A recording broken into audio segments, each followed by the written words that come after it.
Bonjour, bienvenue dans cette nouvelle série concernant la data management ou la gestion des données ou de façon très simple, le traitement des données. Il est important, sinon même capital, de savoir qu'une fois la donnée disponible, une fois la donnée collectée, qu'on ne commence pas directement à les analyser, à calculer des indicateurs, à les visualiser. Non, on commence d'abord à les comprendre. Et pour comprendre la donnée, il faut la traiter, il faut la nettoyer.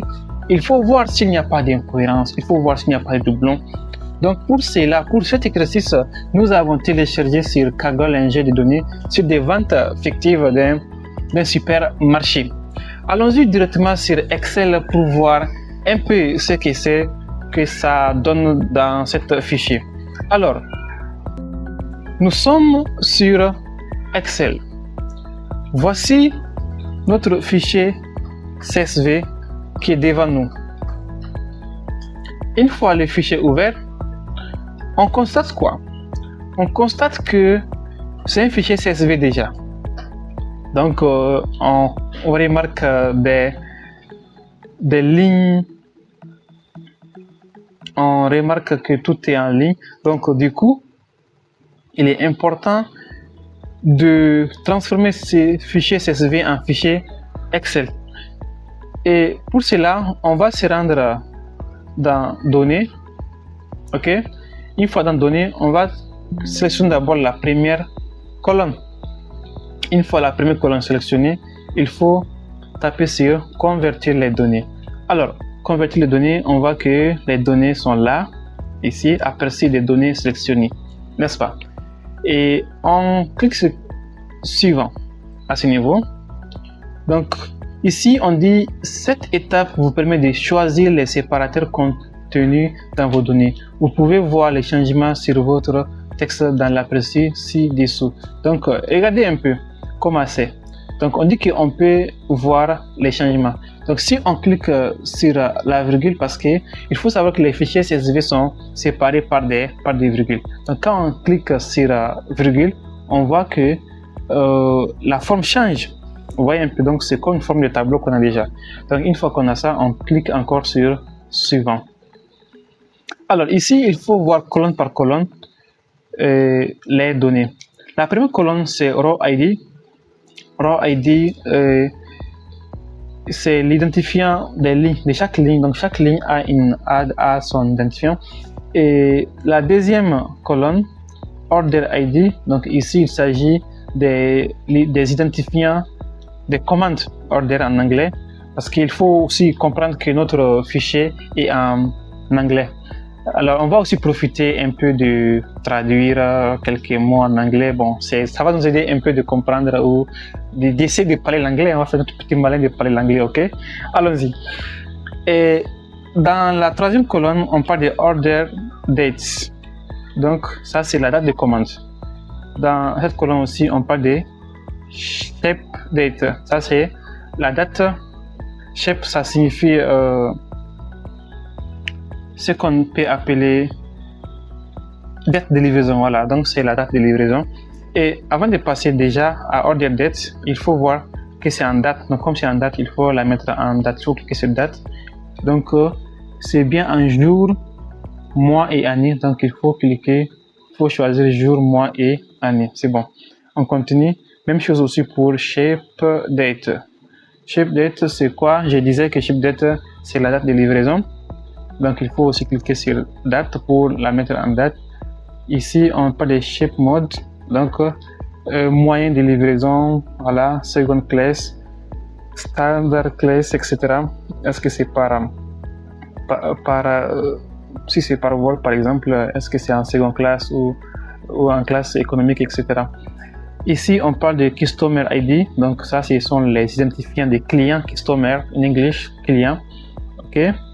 Si on continue encore, ça, on laisse ça comme ça. Et Order Date, voilà, j'ai bien mis ça. Shape Mode, on laisse ça comme ça. Customer ID, donc les identifiants des clients. On continue. Customer Name, donc ça, ce sont les noms. Customer Name, les noms des clients. OK. On continue pour voir encore. Ça, tout ça, on laisse sur standard. Segment Consumer, voilà. segment. Donc ça, c'est la segmentation des clients. La segmentation, qu'est-ce qu'on remarque? On dit consumer, donc consommateur ou particulier, corporate, donc entreprise. Donc pour l'instant, ce sont les deux que j'arrive à voir. En tout cas, s'il y a d'autres colonnes, je vais les traduire en continuant.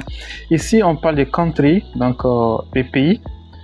Il s'agit des États-Unis. Voilà, donc ce sont des données d'une entreprise américaine. On continue. Après, nous avons quoi? On a quoi encore? On a Standard United States. Attention, j'ai un peu monté. Voilà. Après, on a country. Après, country, on a city. City, ça c'est la ville ou les villes ici. Donc, on a Henderson, on a Los Angeles, etc. Donc, on continue tout ça, on laisse ça sur le standard. Et quand on continue, toujours, on a quoi? On a States, États. Donc, on sait qu'on parle des États-Unis d'Amérique qui contiennent plusieurs États. On a Californie, Florida, etc. Voilà, tout ça, on laisse ça comme ça. Et la colonne qui ici, c'est quoi? Postal codes, donc le code postal. Région, bon, les États-Unis, c'est encore divisé en grands blocs. Sauf région sud, l'est, ouest, etc. Et product ID, ici on parle des identifiants des produits, ok, qui est là, tout ça on laisse ça comme ça. Ici on parle des catégories des marchandises. Donc ici on a la catégorie fourniture en fait, office supply, donc ça ce sont les fournitures des bureaux, n'est-ce pas, etc. Donc c'est ça qui sont là. Ici on parle des sub-catégories, donc ça ce sont les sous-catégories des catégories. Donc dans chaque catégorie on a des sous-catégories, comme ici bookcase, ça c'est bibliothèque, chair, chaise, label, table, storage, etc. Donc dans chaque catégorie contient aussi des sous-catégories.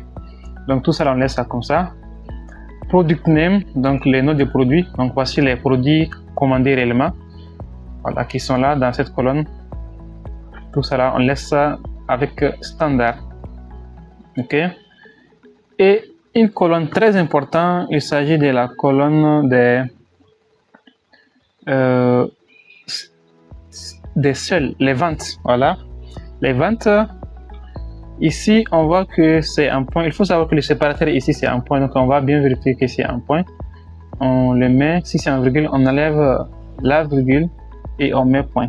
Parce que on indique tout simplement que le séparateur des nombres décimaux, ici, ce sont des points, comme on les remarque ici. Donc, on clique sur OK. Ici, signe moins à la fin des nombres négatifs. Donc, on va cliquer sur... On va cocher cette case pour supprimer aussi les signes qui vont apparaître à la fin des nombres, négatifs.